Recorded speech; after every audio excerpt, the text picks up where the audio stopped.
Oke, assalamualaikum warahmatullahi wabarakatuh. Selamat pagi, selamat siang, dan selamat malam untuk teman-teman semua dimanapun teman-teman berada. Semoga kita semua selalu diberikan kesehatan ya. Melanjutkan tentang pembahasan rekod arsip elektronik. Nah, kali ini kita akan bahas mengenai pengelolaan arsip elektronik tanpa aplikasi sistem. Nah, bahwa di penjelasan kali ini kita memberikan sebuah pengetahuan secara praktis mengenai bagaimana kita mengelola arsip elektronik tanpa menggunakan sebuah aplikasi yang dirancang secara khusus untuk mengelola arsip elektronik seperti itu. Nah, tentu hal ini juga perlu dipahami ya, karena tidak semua organisasi ataupun instansi ini memiliki atau mampu mengimplementasikan aplikasi yang dirancang secara khusus untuk mengelola arsip elektronik seperti itu. Karena banyak sekali organisasi-organisasi yang masih minim terkait fasilitas sarana prasarana yang ada. Nah, berkaitan hal ini kita akan membahas mengenai penetapan aturan dalam pengelolaan, kemudian kontrol akses dan penyusutan, yang ketiga manajemen surat elektronik. Nah, dalam lingkungan perkantoran ataupun organisasi ini memungkinkan ya adanya pengelola yang menyimpan arsip milik organisasi tersebut atau institusi dalam komputer pribadinya seperti itu, atau mungkin bisa disimpan pada jaringan komputer yang ada seperti itu ya. Sehingga kita memberikan pengetahuan terkait bagaimana sih menetapkan aturan untuk mengelola arsip elektronik, nah gitu.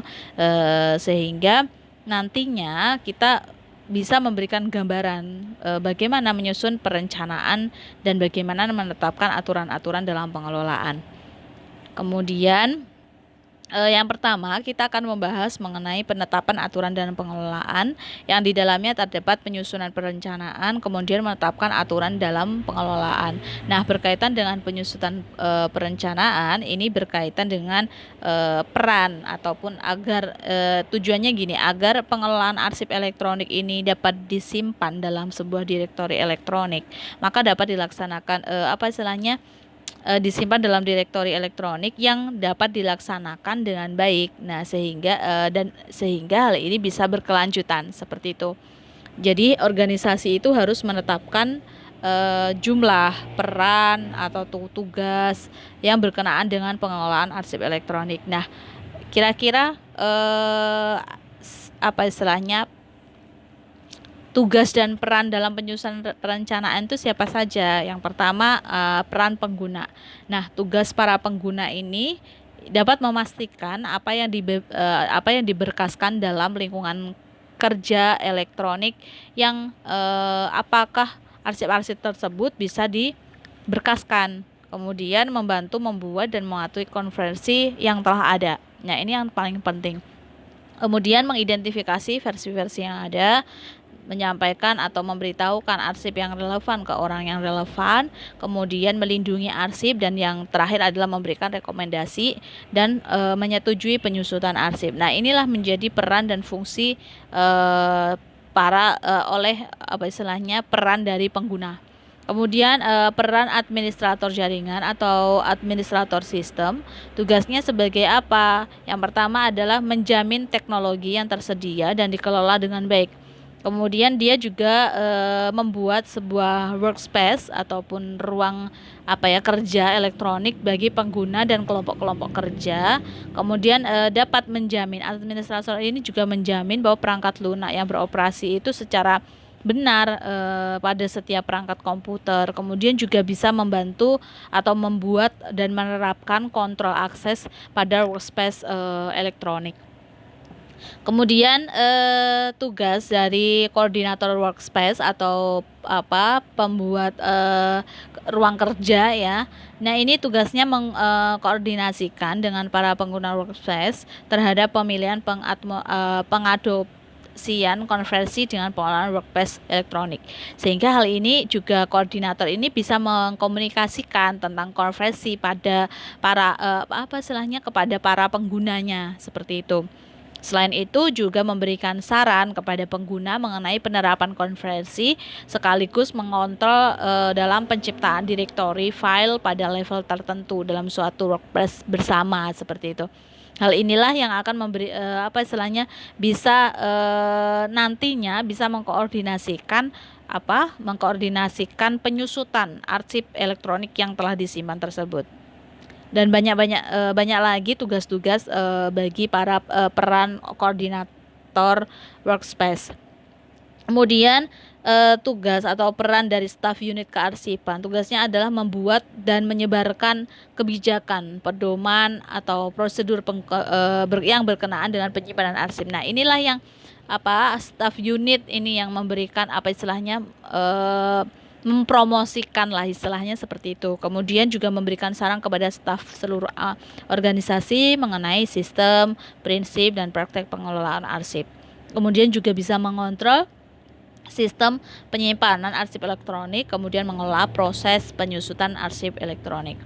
Nah, berkaitan dengan tadi kita sudah membahas mengenai penyusutan perencanaan ya. Kemudian ini bisa menetapkan aturan dalam pengelolaan. Nah, aturan-aturannya seperti apa? Seperti itu. Nah, aturan-aturannya berkaitan dengan struktur directory file, yang mana tahap pertama dalam penetapan dalam pembuatan struktur directory, yaitu ada level-level ya, ada level directory dan subdirectory. Nah, mengenai struktur directory ini diibaratkan sebagai pohonnya, direktorinya. Kemudian subdirectory ini menjadi akarnya. Nah, sehingga struktur directory ini dapat disamakan kalau istilahnya itu bisa disamakan dengan filing cabinet. Jadi dia itu direktorinya itu tempatnya, kemudian subdirectory itu adalah arsipnya. Jadi cabang-cabangnya atau akarnya itu. Kemudian terdapat pendekatan struktur. Kemudian ini sebelum ini. Jadi mengenai prinsip-prinsip yang hendak diingat apabila kita sebagai pengelola itu bisa merancang struktur untuk direktori elektronik, maka prinsip-prinsipnya yang pertama adalah struktur direktori itu hendaknya harus sederhana dan logis. Nah, itu. Kemudian susunan dari direktori hendaknya dilakukan dari umum ke khusus seperti itu. Jadi contohnya ya, kita melakukan pengelolaan limbah misal. Kemudian kita melakukan daur ulang. Setelah daur ulang daur ulangnya itu daur ulang kertas. Kemudian dari daur ulang kertas tersebut dibentuklah sebuah koran. Nah, ini kan istilahnya saling berkaitan seperti itu. Kemudian yang kedua mengenai pendekatan struktur program aktivitas.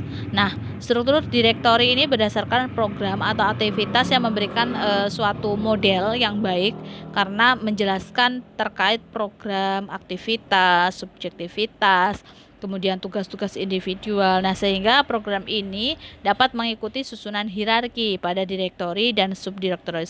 Sebagai contoh ini ya, folder kita menyimpan seperti file-file kita ya, file pribadi misal seperti itu.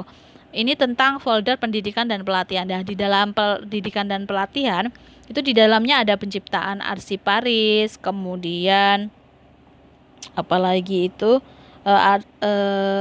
penyetaraan. Nah, di dalam penciptaan arsiparis itu di dalamnya ada arsiparis tingkat ahli, ada arsiparis tingkat terampil. Nah, di folder arsiparis tingkat ahli ini pada tahun 2014 itu ada kegiatan di bulan April, September dan begitu juga selanjutnya. Nah, ini pendekatan struktur program dan aktivitas secara dengan menyusun hierarkis.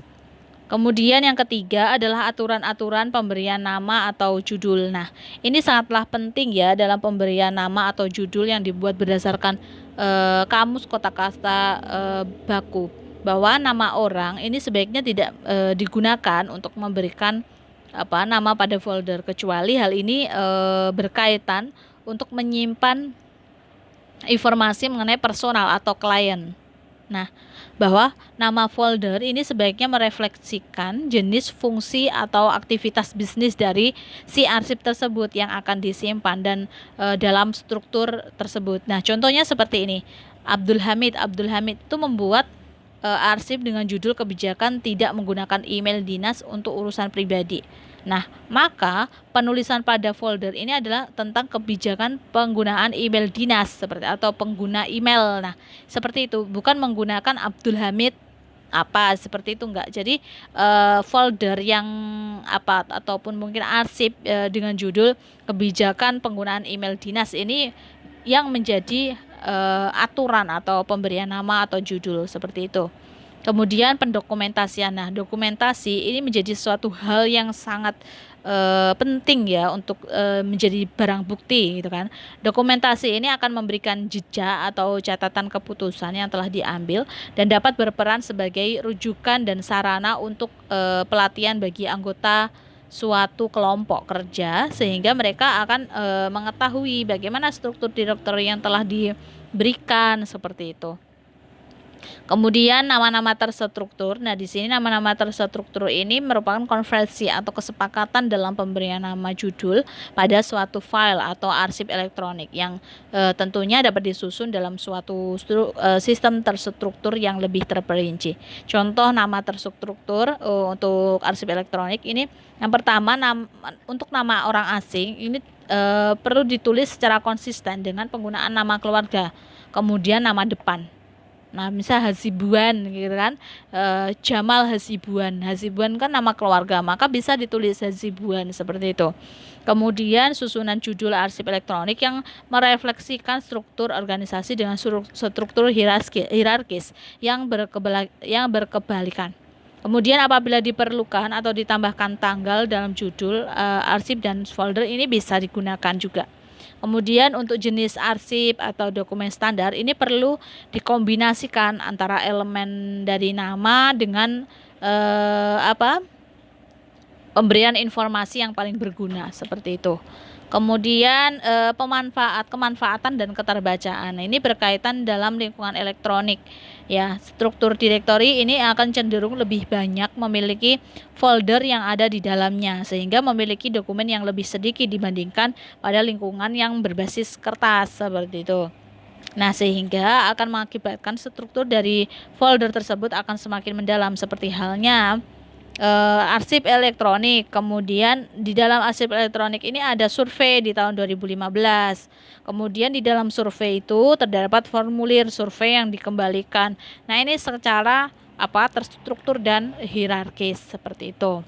Kemudian profil arsip elektronik ini beberapa sistem akan menawarkan penggunaan suatu profil untuk membantu mengidentifikasi atau melakukan temu balik suatu dokumen yang nantinya ketika kita akan istilahnya membutuhkan si arsip tersebut ini dapat dibantu dengan metadata profil yang digunakan sebagai temu alih dokumen seperti itu. Nah, ini salah satu contoh untuk membantu ya profil dokumen seperti itu.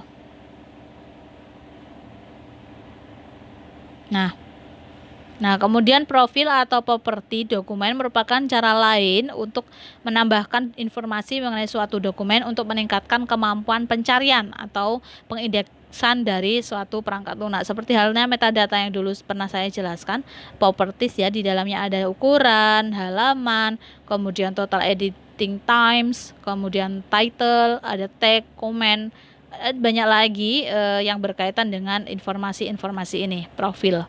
Kemudian tentang kontrol versi ini merupakan sangat penting dalam suatu lingkungan kelompok kerja atau saat bekerja secara pribadi. Kontrol versi ini dapat membantu dalam memberikan jejak audit untuk melacak perkembangan suatu dokumen meskipun dokumen tersebut tergantung pada disiplin dalam penerapan kontrol versi pada nama atau judul suatu wilayah. Contohnya menunjukkan versi dokumen ya, yang dengan membuat format nama seperti ini, seperti tulisan seperti ini. Jadi ini yang menjadi ini salah satu contoh nama atau judul arsip ini. Nanti akan menghasilkan, misal kita akan menulis nama, novel versi, draft, ekstensi itu kan.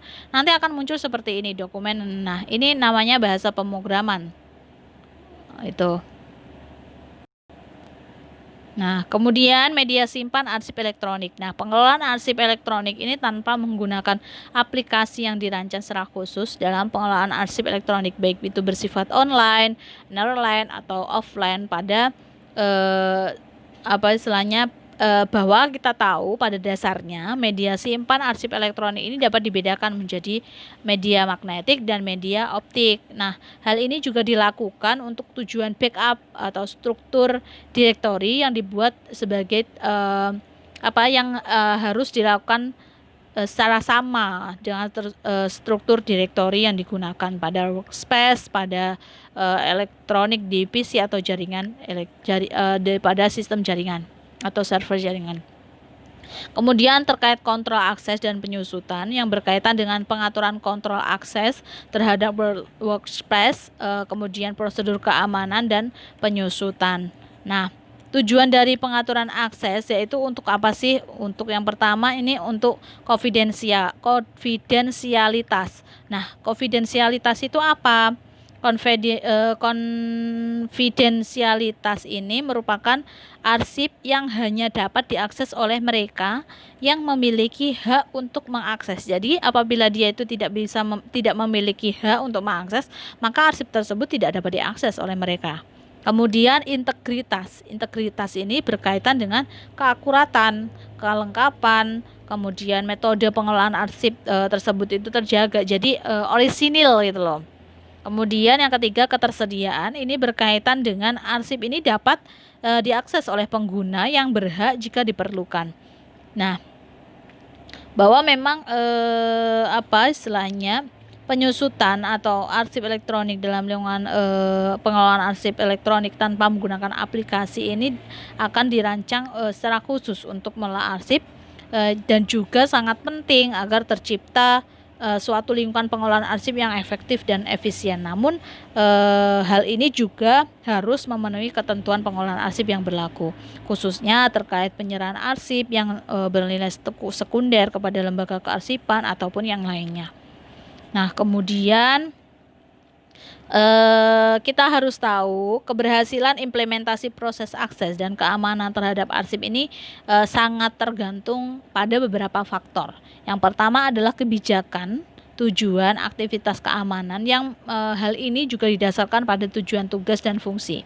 Kemudian pendekatan untuk menerapkan produk keamanan yang sesuai dengan budaya organisasi, kemudian dukungan dan komitmen nyata dari manajemen level atas, kemudian sosialisasi mengenai keamanan yang efektif bagi semua pegawai, kemudian memberikan pedoman mengenai kebijakan informasi dan standar, serta juga harus ada namanya pendidikan atau pelatihan yang memadai untuk seorang pengelola, sehingga hal ini bisa dikatakan hal inilah yang akan menjadikan keberhasilan dari implementasi proses akses dan keamanan terhadap arsip yang sangat yang sangat diperlukan. Itu. Kemudian aturan akses dalam pengelolaan arsip elektronik ini tanpa menggunakan aplikasi yang dirancang secara khusus untuk mengelola arsip elektronik, maka harus dipantau secara berkala. Nah, buat apa? Yang pertama, untuk mendeteksi penyimpanan terhadap kebijakan mengenai pengaturan hak, kemudian hak akses, kemudian yang kedua merekam dalam penyimpanan yang terjadi untuk suatu bukti ataupun untuk tujuan-tujuan peningkatan.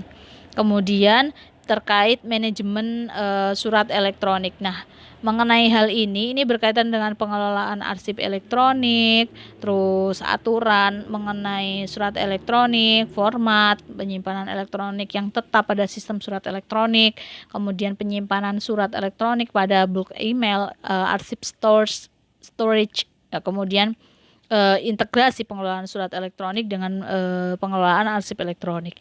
Nah, berkaitan dengan pengelolaan arsip elektronik ini seringkali ya dianggap berbeda dengan arsip elektronik lainnya dalam format lain. Jadi seperti spreadsheet atau file tekstual ini bisa dikatakan sebagai surat elektronik. Nah, hal inilah yang nantinya kita harus melihat contoh pemberkasan surat elektronik ini seperti apa sih pada arsip elektronik atau format lain. Jadi seperti misal dengan format-format yang berbeda doc ataupun MSG ataupun yang lainnya. Nah, ini nanti yang akan berkaitan dengan sistem surat elektronik. Kemudian aturan-aturan ini bahwa proses bisnis atau penyimpanan ini pada surat elektronik ini memiliki proses ya. Yang pertama harus ada etika dan penggunaan kata-kata dalam surat elektronik. Kemudian juga harus memperhatikan pengelolaan surat elektronik terpisah untuk subjek yang berbeda. Nah, ini juga harus diperhatikan. Kemudian metode sirkulasi surat elektronik dan yang diterima itu bagaimana? Jadi apa istilahnya, peminjaman, pengembalian itu. Kemudian sirkulasi link rujukan lebih baik daripada membuat kopi yang tersebar yang tidak ini terkontrol ya. Nah, kemudian format surat ini bisa HTML, bisa Outlook message, bisa HTML, bisa text only ataupun yang lainnya yang mungkin ini akan mensupport aplikasi. Mungkin itu ya, ini menyimpan surat elektronik tetap pada sistem surat elektronik. Nah, ini berkaitan dengan volume, terus waktu, kemudian pilihan antara kenyamanan pengguna dengan risiko organisasi. Nah, ini yang perlu diperhatikan. Jadi ketiga tersebut ini saling berkaitan. Kemudian tentang integrasi pengelolaan surat elektronik dengan dengan pengelolaan arsip kertas. Nah, ini sangat tidak memadai ya untuk pengelolaan arsip elektronik dengan cara yang sama dilakukan dengan arsip kertas. Karena sebelum mereplikasi suatu sistem pemberkasan terhadap arsip kertas ke struktur pemberkasan arsip dalam format elektronik, maka organisasi tersebut harus menilai terlebih dahulu apakah hal tersebut sesuai dengan tujuannya. Jika memang tidak, maka ya tidak bisa diintegrasikan antara pengelolaan arsip elektronik dengan pengelolaan arsip kertas. Nah, hal inilah yang akan menjadikan pertimbangan tentang manajemen surat elektronik. Itu mungkin itu penjelasan terkait pembahasan hari ini. Barangkali nanti ada yang kurang jelas bisa ditanyakan ya. Semoga pembahasan kali ini bisa bermanfaat terkait pengelolaan arsip elektronik tanpa menggunakan aplikasi sistem pada pengelolaan arsip elektronik. Saya cukupkan, semoga bisa bermanfaat untuk teman-teman semua, gambaran lah terkait bagaimana sih pengelolaan meskipun tidak memiliki yang namanya sistem aplikasi sistem seperti itu. Oke, semoga bisa bermanfaat. Kurang lebihnya saya mohon maaf. Wassalamualaikum warahmatullahi wabarakatuh.